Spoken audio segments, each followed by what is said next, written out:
L'histoire commence à Shanghai. Dans une pièce tranquille, une femme aux cheveux bleu-vert, Zhang Guangxin, allaite son nouveau-né. Elle dit à son bébé, Chen Xin, combien il est chanceux de simplement manger et dormir, souriant que même si elle manque de sommeil à cause de lui, cela en vaut la peine s'il grandit en bonne santé. À son insu, le bébé n'est pas ordinaire. Il est réincarné et a la conscience de sa vie antérieure. Tandis qu'il se nourrit, il remarque que son cerveau n'est pas complètement développé, mais il est conscient. Un écran d'état bleu de type jeu apparaît, l'identifiant comme Lin Zixin, âgé de 33 jours, avec un niveau biologique de palier ordinaire 1. Il réalise qu'il a une capacité spéciale de triche. À 3 mois, Lin Zixin est dans son berceau, tandis que ses parents, Zhang Guangxin et Lin Yan, le regardent. Son père remarque à quel point le bébé semble doué physiquement, prédisant qu'il deviendra un puissant fusionneur de gènes, ou du moins un cyborg. Tandis qu'il parle, Lin Zixin donne des coups de pied. Une notification du système annonce qu'il a donné 10 000 coups de pied, lui accordant l'attribut biologique utilisation et progression. Cette compétence permet à n'importe quelle partie de son corps qu'il entraîne de devenir infiniment plus forte dans les limites basées sur le carbone. Il sent sa force grandir et se demande ce que son père voulait dire par fusionneur de gènes et cyborg, imaginant des super-héros. À 4 mois, Lin Zixin a appris à s'asseoir et à ramper. Pour éviter d'effrayer ses parents avec son développement anormalement rapide, il ne s'entraîne que la nuit. Chaque fois qu'il rampe, son système le récompense avec des points. 1 mois plus tard, à 5 mois, il maîtrise la marche. À 6 mois, il peut enfin s'asseoir et ramper devant ses parents sans que cela semble trop étrange. En regardant la télévision, un reportage sur les bêtes aberrantes montre des fusionneurs de gènes et des cyborgs unissant leurs forces pour les combattre. Pour la première fois, Lin Zixin comprend que ce monde est très différent de son ancien. Il apprend que ces terres a muté, donnant naissance à de terrifiantes créatures appelées bêtes aberrantes. Pour les combattre, l'humanité a développé 2 voies. La première est l'ascension mécanique, où les humains modifiaient leur corps avec la technologie pour devenir de puissants cyborgs. La seconde est la modification génétique, où les humains fusionnent leurs gènes avec des bêtes aberrantes, devenant des fusionneurs de gènes pour combattre les monstres avec leur propre pouvoir. Réalisant les dangers, le réincarné Lin Zixin se résout à utiliser son système pour grandir en toute sécurité, faire évoluer ses capacités tout en restant discret et survivre dans ce monde périlleux. Un jour, la sonnette retentit. Zhang Guangxin ouvre à une femme en robe bleue, Xu Ming, leur nouvelle voisine. Xu Ming présente sa famille, son mari, Shen Zan, et leur jeune fille, Shen Qinghan, qui sert une poupée. Lin Zixin regarde la petite fille aux cheveux violets. Il reconnaît Shen Qinghan comme sa première amie dans ce nouveau monde, sentant que leurs destins seront un jour étroitement liés. Le temps passe et Lin Zixin se consacre à l'entraînement. À 7 mois, grâce à sa compétence utilisation et progression, il maîtrise la course, le saut et le langage basique en se parlant à lui-même, gagnant des points de statistiques pour chaque activité. À 8 mois, son entraînement a progressé jusqu'à faire des abdominaux et des pompes dans son berceau. Il prend soin de ne s'entraîner que lorsque ses parents ne sont pas là. Mais un jour, sa mère, Zhang Guangxin, se dirige vers le balcon et est choquée de voir son fils de 8 mois faire des abdominaux. Elle se frotte les yeux, incrédule. Cependant, étant auteur de romans web, elle rejette cela comme une hallucination due au stress.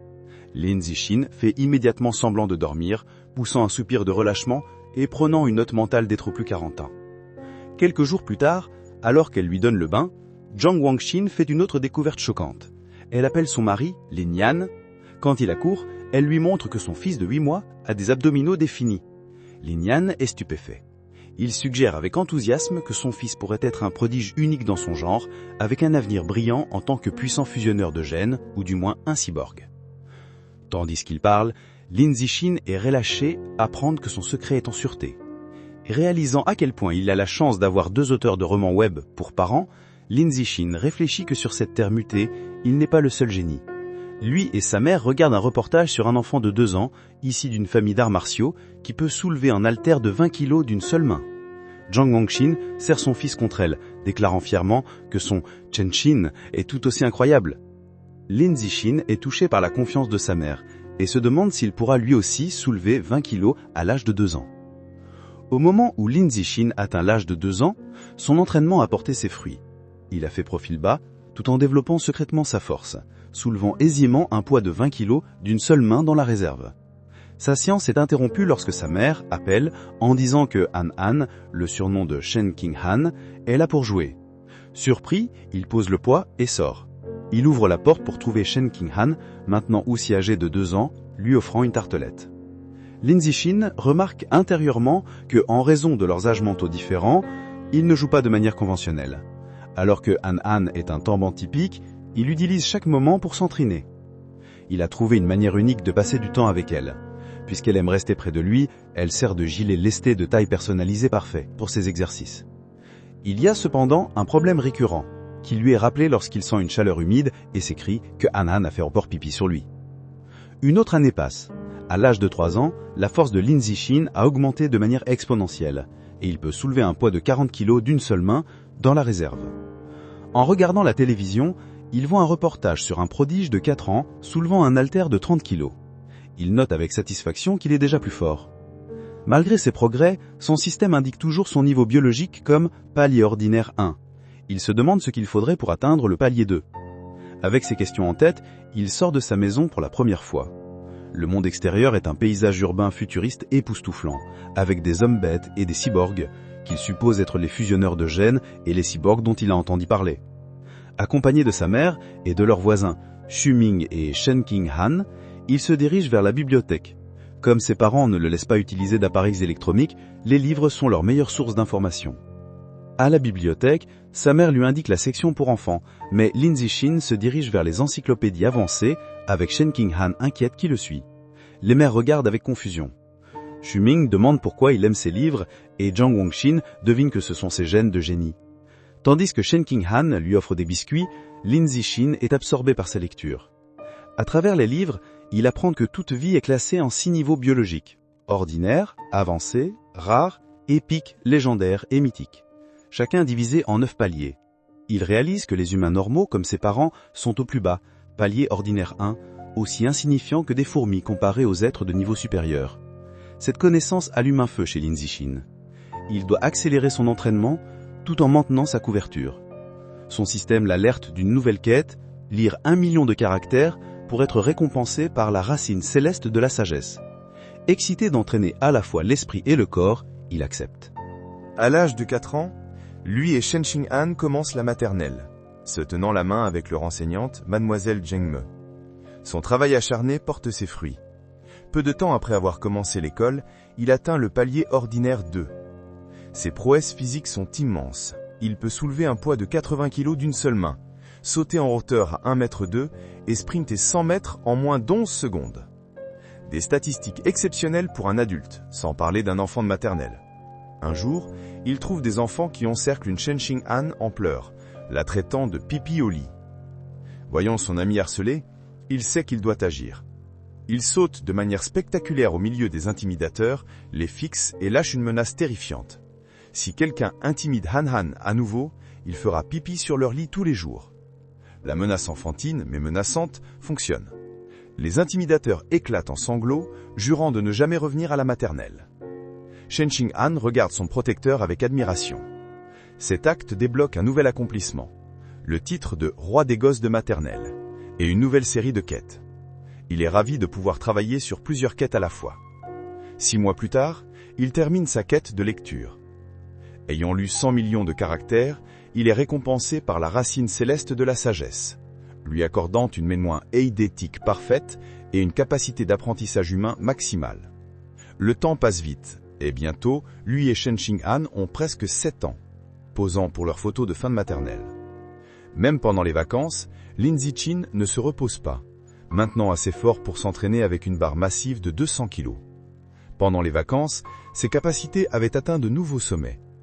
Il pouvait sauter plus de 2 mètres de haut et avait franchi la barrière des 8 secondes aux 100 mètres, avec un temps de 7,98 secondes.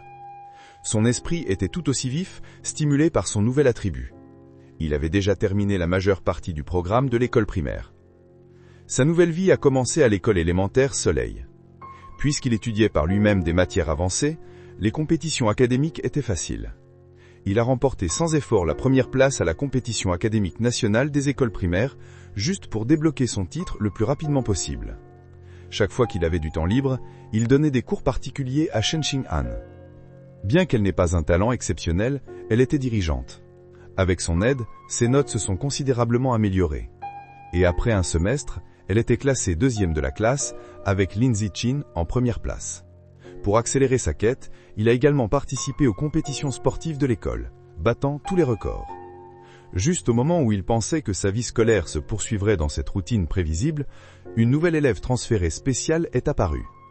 L'enseignante a présenté la nouvelle arrivante, une fille aux longs cheveux bleus argentés nommée Bai Shu'er. Lin Zichin a immédiatement su qu'elle était différente. Alors qu'elle se tenait dans l'embrasure de la porte, il pouvait sentir une faible aura inhabituelle qui n'appartenait pas à un être humain normal. Tandis que la nouvelle élève transférée, Bai Shu'er, marche pour trouver une place, les autres élèves la regardent curieusement. Shenxing Han se penche vers Lin Zichin, qu'elle appelle Xiao En, et chuchote à quel point les cheveux de Bai Shu'er sont jolis, comme des flocons d'hiver. Cependant, Lin Zichin n'est pas d'humeur de discuter d'esthétique. Alors que Bai Shu'er s'assied près de lui, son esprit est concentré sur l'étrange aura non humaine qu'il sent émaner d'elle. Il se demande si elle pourrait être une fusionneuse de gènes ou la descendante d'une telle personne. Les jours suivants, Bai Shu'er se révèle être une énigme. Elle ne parle à personne et pose sa tête sur son bureau dès que le cours se termine, restant immobile. Elle ne se lève à peine pour aller aux toilettes. Au début, les élèves sont curieux, prenant même des photos avec elle pendant qu'elle dort. Mais comme son comportement ne change pas, ils perdent intérêt, et la classe retrouve sa routine. Cette tranquillité est brisée plus d'un mois plus tard. Un phénomène bizarre commence.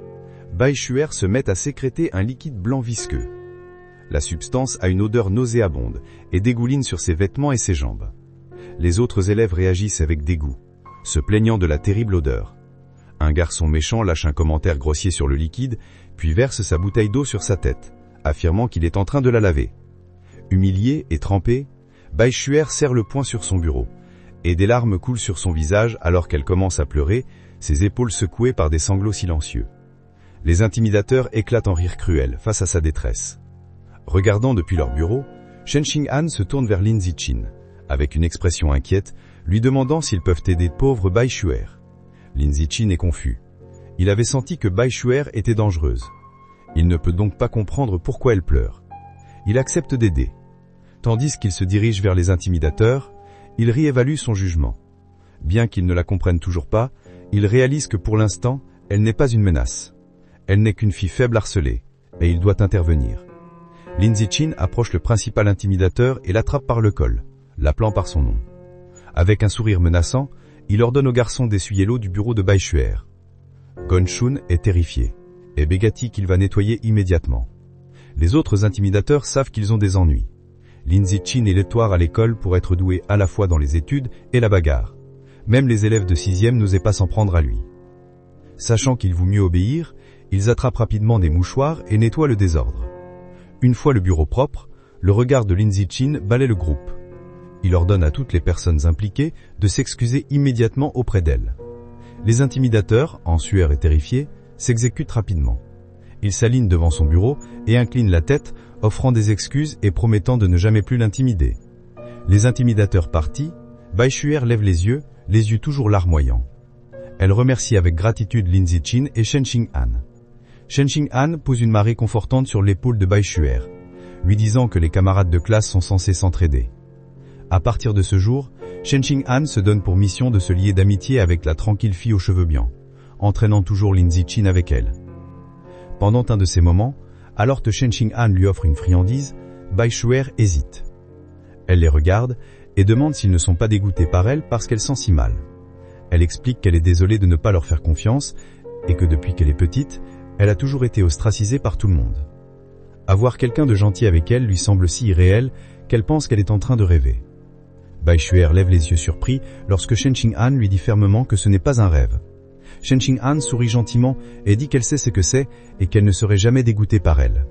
Elle déclare que tant qu'elle le voudra, ils seront amis pour toujours. Elle entraîne un Lin Zichin légèrement exaspéré dans la promesse. Submergé par l'émotion, Bai Shu'er serre fort Shenxing Han dans ses bras. Des larmes de gratitude coulent sur son visage, alors qu'elle les remercie pour leur gentillesse. Après s'être ressaisie, elle leur dit qu'elle veut leur offrir un cadeau en retour.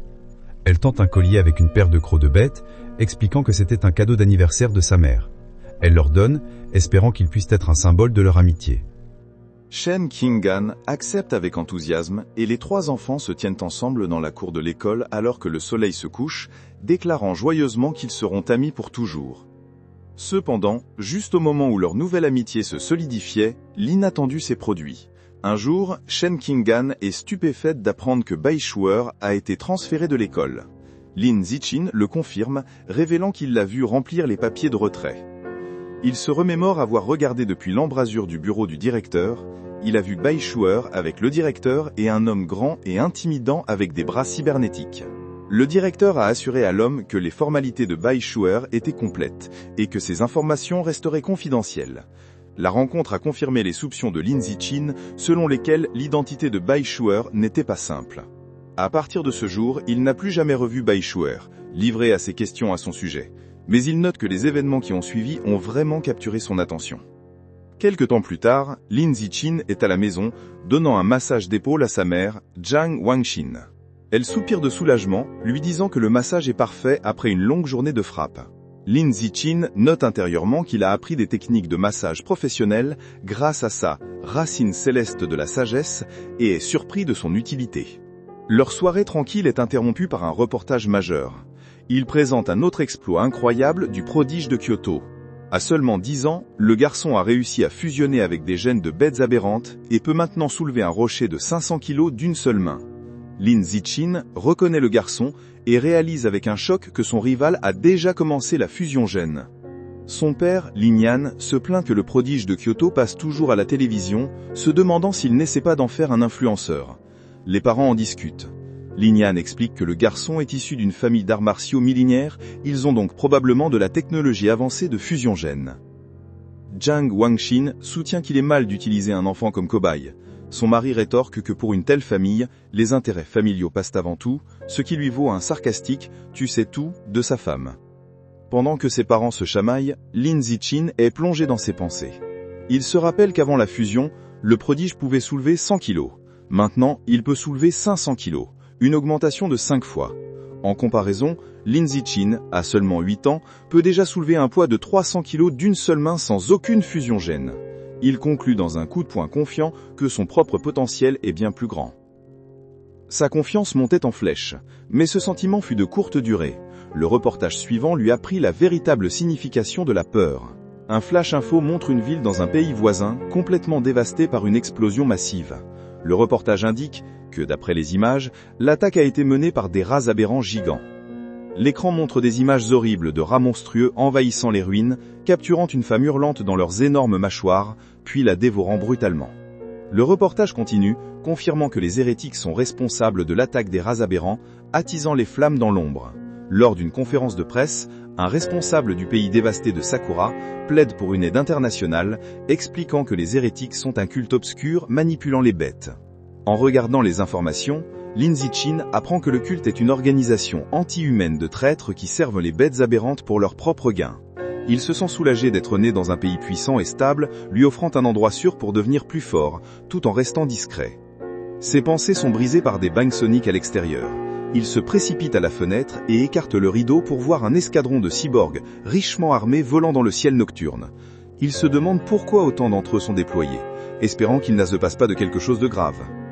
Le lendemain matin, tout semble normal. Lin Zichin attend Shen Qinggan, qui arrive en courant, s'excusant d'être en retard. Alors qu'à l'approche, il remarque quelque chose d'étrange. Le collier de crocs de bête aberrante que Bai Shuer leur avait donné, maintenant porté par Shen Qinggan, émet une lueur bleu vif. Il réalise que le croc provient d'une bête aberrante et qu'il est la source de la faible aura non-humaine qu'il avait sentie émaner d'elle. La lueur s'éteint aussi rapidement qu'elle est apparue, et les deux n'y pensent pas beaucoup. Cependant, entre les cyborgs et la réaction des crocs, Lin Zichin sent que quelque chose de grave est près de se produire. Sur le chemin de l'école, une femme frappante aux longs cheveux rouges vêtue d'une robe noire s'est appuyée contre un lampadaire. Elle commente à quel point ils sont adorables enfants, et s'avance devant eux, demandant s'ils sont frères et sœurs. Shen Qinggan la corrige prieurement en expliquant qu'ils sont les meilleurs amis d'enfance. La femme sourit avec mélancolie, faisant remarquer qu'elle aussi aurait aimé avoir un ami d'enfance. Puis son expression devient sinistre. Elle se penche, les yeux brillants, et demande pourquoi ils vont à l'école seuls et où sont leurs parents. Alors que Shen Qinggan commence à répondre, Lin Zichin lui trappe sous la main rapidement, l'interrompant. Il l'entraîne en déclarant qu'ils vont être en retard, laissant la femme mystérieuse derrière eux. Une fois à une distance de sûreté, il la gronde gentiment en lui rappelant de ne pas parler à des étrangers. Elle hoche la tête. Après l'école, Lin Zichin les conduit dans une ruelle déserte. Shen Qinggan commente nerveusement à quel point c'est effrayant. Lin Zichin explique que la zone est prévue pour la démolition et que tout le monde a déjà déménagé. Leur marche est interrompue par une voix familière. La femme roussale du Mannan surgit, commentant qu'ils sont enfin sortis de l'école. Elle n'est pas seule. Un homme grand et musclé nommé Shang est avec elle. La femme dit à Shang qu'elle a les enfants ici. Lin Zichin est alarmée. Il avait délibérément choisi un itinéraire différent, mais elle les avait d'une manière ou d'une autre suivis.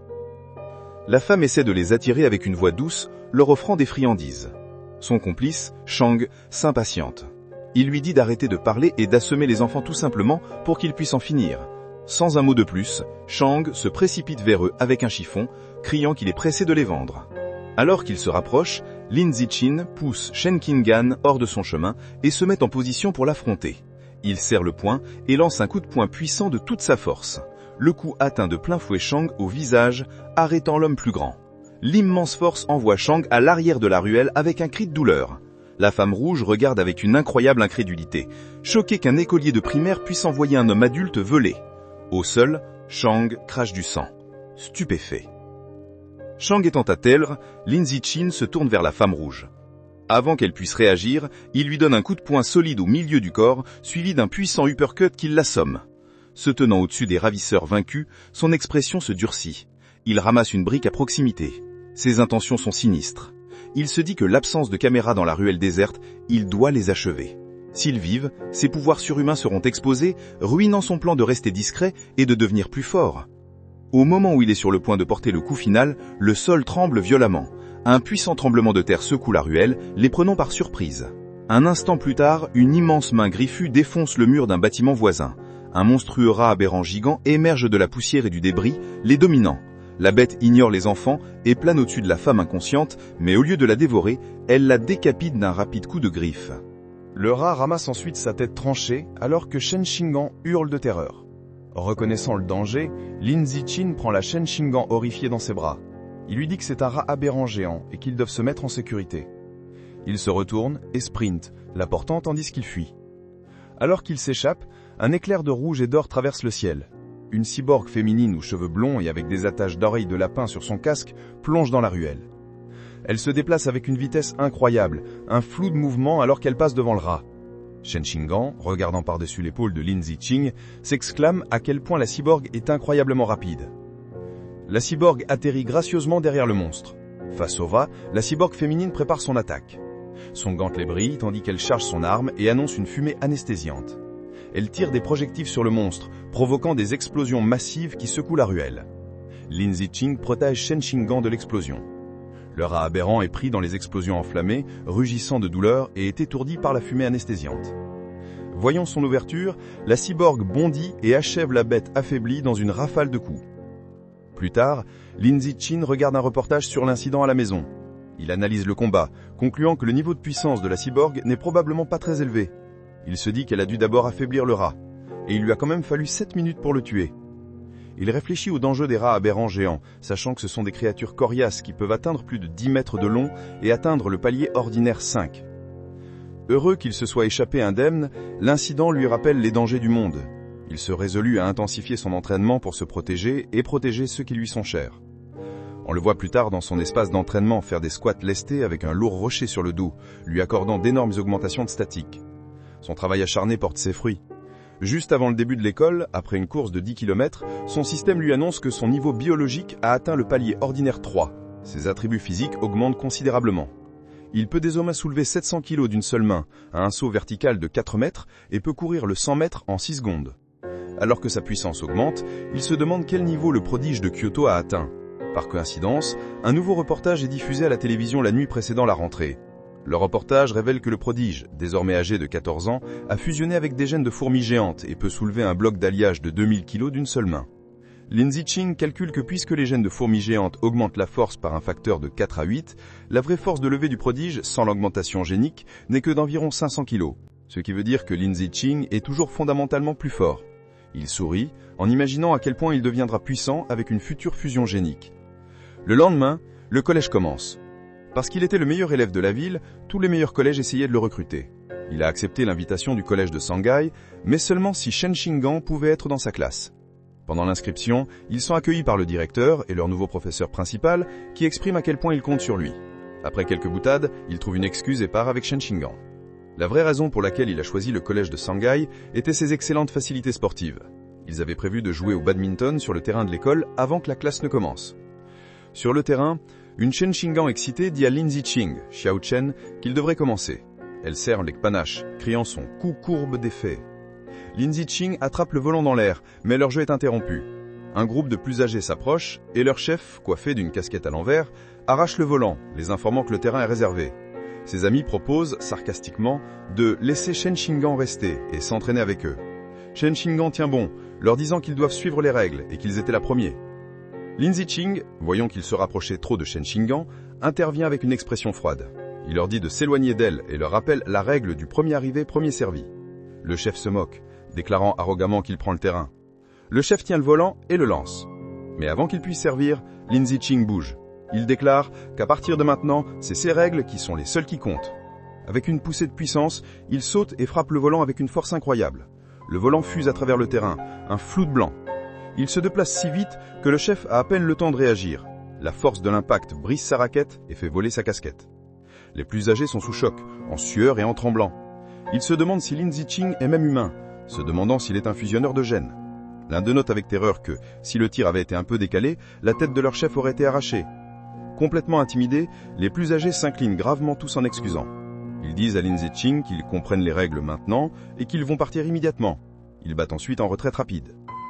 Peut-être parce que l'incident s'était conduit, personne n'a plus osé harasser Lin Ziqing ou Shen Xinggan. À part le fait qu'elle soit plus grande et avec des meilleures facilités, leur nouvelle vie scolaire semblait à peu près la même. Académiquement, Lin Ziqing était l'un derrière, ayant terminé le programme du collège il y a longtemps. Pendant les cours, il lisait des livres intéressants pour passer le temps.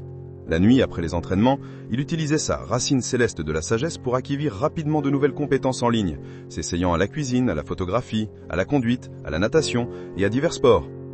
Pour débloquer le titre Seigneur du collège, il ne s'est pas contenté d'être premier en toutes les matières. Il a aussi représenté l'école dans des compétitions nationales. Il se tenait au milieu d'une montagne de trophées. Pour rester discret, il a pris soin d'en ne pas revendiquer la première place à chaque compétition. Un semestre s'est écoulé et le titre n'était toujours pas débloqué. Cependant, ses performances lui avaient valu de nombreuses admiratrices qui laissaient des piles de lettres d'amour sur son bureau. Il les a ignorées. Mis à part donner des cours particuliers à Shen Xinggan, il s'est concentré sur le festival sportif de l'école à venir. Il pensait que s'il dominait complètement, il devrait finalement débloquer le titre. Pour le festival, il ne participa qu'à 3 événements. Le lancer du poids, le saut en hauteur et le sprint, représentant la force, le saut et la vitesse. Il réalisa un lancer étonnant d'20 mètres 11 au lancer du poids. Bien qu'il se soit retenu pour éviter de paraître trop surhumain, il a quand même facilement remporté la première place dans toutes ses épreuves. Alors qu'il était assis avec Shen Xinghan, admirant sa médaille d'or, il a senti une nouvelle puissance déferler dans son corps. Une notification du système est apparue annonçant que, comme ses réalisations surpassaient de loin celles de tous les autres élèves, il avait débloqué le titre Seigneur du collège. Avec les 3 titres d'âge scolaire débloqués, l'exploit dominer 9 ans d'enseignement obligatoire était terminé, et il avait obtenu le nouvel attribut biologique, survie du plus apte. Alors que le pouvoir se déversait en lui, il réalisa avec satisfaction que le titre s'était enfin débloqué. Alors que Lin Ziqing et Shen Xinghan quittent l'école, il réfléchit à son nouvel attribut, survie du plus apte. La capacité permet à un prédateur de dévorer l'essence vitale d'autres créatures pour évoluer. Il se demande ce qu'est l'essence vitale. Perdu dans ses pensées jusqu'à ce que Shen Xinghan l'appelle pour qu'il attende, revenant à la réalité, il a une idée. Il demande à Shen Xinghan s'il peut lui emprunter son collier de croc de bête. Elle accepte et le lui donne. Au moment où ses doigts touchent le croc, une notification du système apparaît. Elle l'informe qu'il a dévoré une trace de l'essence vitale de la papillon géant abyssal, débloquant un nouveau guide avec une progression de 1%. Une image spectrale d'un papillon noir massif avec des yeux sur ses ailes apparaît autour de lui. Il est stupéfait de réaliser que le croc est une dent de papillon. Cette nuit-là, dans l'espoir d'en savoir plus, il cherche papillon géant abyssal en ligne. À sa surprise, la recherche ne donne aucun résultat. Réalisant qu'il devra étudier cette bête exotique par lui-même, il se souvient que Bai Shuer leur avait donné une paire de crocs. Il fouille dans son sac, et trouve la deuxième dent. Tenant le deuxième croc, il absorbe à nouveau sa puissance. Une autre notification du système confirme qu'il a dévoré une deuxième trace d'essence vitale, mais la progression du guide n'augmente qu'à 2%. Il regarde le croc avec déception, réalisant qu'il ne lui reste plus beaucoup d'essence vitale. Il conclut qu'il doit trouver un autre moyen de débloquer la pleine puissance du papillon géant abyssal. Le lendemain après l'école, pour stimuler son entraînement et s'assurer une voie d'évacuation rapide face à toute bête aberrante, Lin Ziqing et Shen Jinghan commencent à emmener l'école à vélo tous les jours. Alors qu'ils quittent l'enceinte de l'école, un homme les appelle. Ziqing. L'homme en survêtement les arrête et se présente comme l'entraîneur Go de l'équipe d'arts martiaux de l'école. Il fait éloge sa performance lors de la rencontre sportive, la qualifiant de la meilleure de l'histoire de l'école.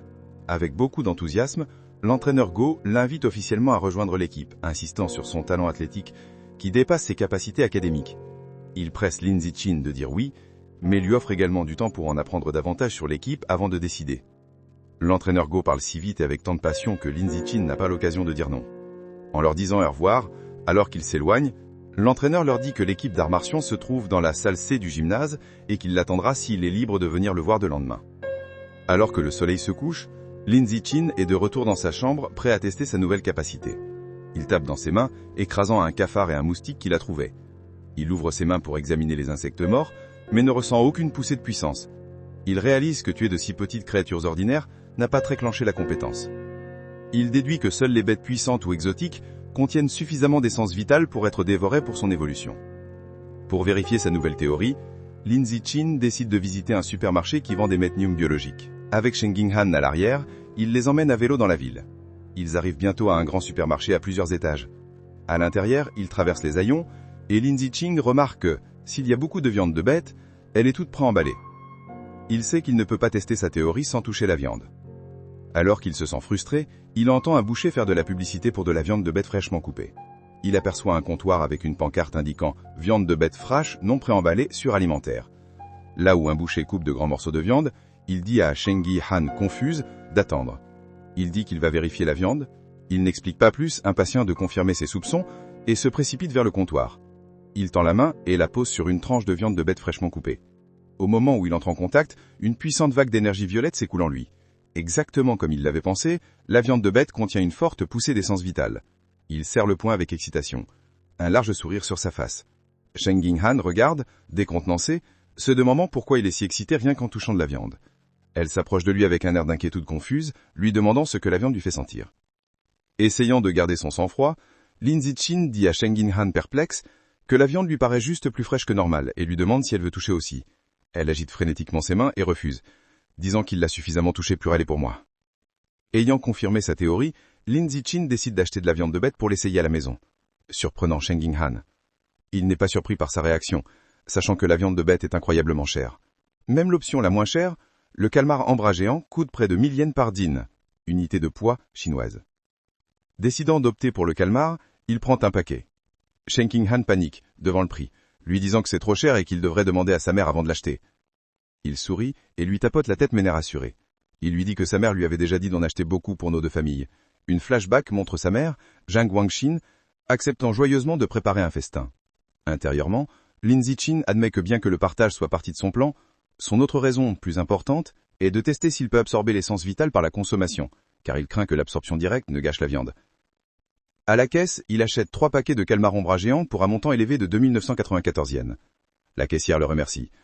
En partant, Lin Ziqing pense à combien la viande était chère, se demandant quand ils pourront se la permettre à nouveau. Au moment où ils terminent leur course, il est plus de 21 heures. Sachant que la ville a été chaotique ces derniers temps, ils décident de rentrer directement chez eux par sécurité. En chemin de retour, Lin Ziqing ne peut pas s'empêcher de penser à son expérience. Incapable d'attendre, il place discrètement sa main sur le paquet de viande dans le panier. Il ressent immédiatement une vague familière d'énergie violette. Son système confirme qu'il a dévoré une trace de l'essence vitale du calmar ambra géant. Un nouveau guide étant créature est débloqué, mais sa progression n'est que d'1%. Une image spectrale de la menaçante pieuvre multiples yeux apparaît autour de lui. Il est stupéfait de réaliser que le croc est une dent de papillon. Un choupé d'un tal, il réalise que la dévoration d'une petite quantité de viande n'a débloqué qu'une fraction de sa puissance. Il estime qu'il lui faudrait dévorer 100 chines pour atteindre 100% sur le guide, ce qui coûterait la somme stupéfiante de 100 000 yens. Il considère la capacité spéciale du calmar à se dissoudre dans l'eau et disparaître, et décide que cette compétence puissante vaut le prix.